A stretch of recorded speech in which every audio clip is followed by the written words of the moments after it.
Hello' everyone, মই আজি আন এটা ৰেচিপি বনাবলৈ আহিছোঁ। এয়া চাওক, মই সৰিয়হৰ সৈতে ইলিচ মাছ, এয়া তাৰ বাবে মই 6 পিচ ইলিচ মাছ লৈছোঁ। এতিয়া তাত মই হালধি গুড়ি আৰু নিমখ দি 15 মিনিটৰ বাবে সানি ৰাখি থৈ দিম।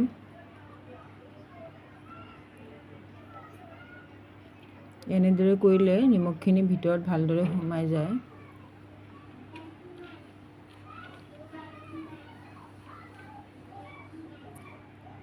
এই চাওক, মই 15 মিনিটৰ বাবে ৰাখি দিছোঁ। এতিয়া পটা এখন ল'ম, তাত মই বগা সৰিয়হ, নহৰু আৰু কেঁচা জলকীয়া ভালদৰে পিচি ল'ম। আমি জ্বলা কম খাওঁ বাবে 2টা কেঁচা জলকীয়া দিছোঁ, আপোনালোকে অলপ বেছিও দিব পাৰে।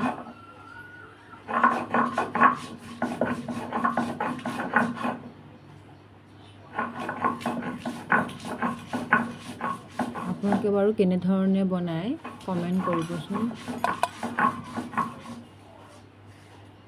মোৰ ভিডিঅ'বিলাক চাই আপোনালোকৰ ভাল লাগেনে? ভাল লাগে যদি কমেণ্ট বক্সত কমেণ্ট কৰিব। এতিয়া মই কেৰাহীত অলপ কালজিৰা দি দিছোঁ, তাৰপিছত পিঁয়াজ দিছোঁ। পিঁয়াজখিনি বাদামী কালাৰ হ'বলৈ দিছোঁ আৰু মই লৰাই আছোঁ ভালদৰে। এতিয়া মই নহৰু, সৰিয়হ আৰু কেঁচা জলকীয়া পিচাখিনি দি দিম, ভালদৰে লৰাই আছোঁ। এতিয়া মই তাত নিমখ, হালধি গুড়ি, জলকীয়া গুড়ি, জিৰা গুড়ি, ধনিয়া গুড়ি দি ভালদৰে লৰাম।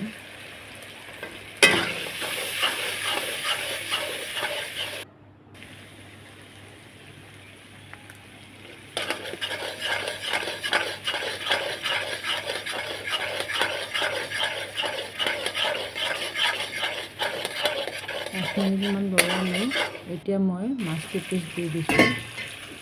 দি ভালদৰে আকৌ লৰাম অলপ সময়, আকৌ 5 মিনিটমান লৰাম।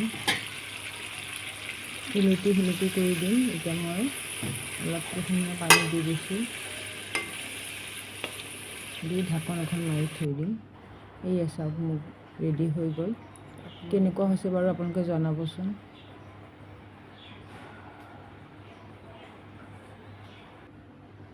ধন্যবাদ।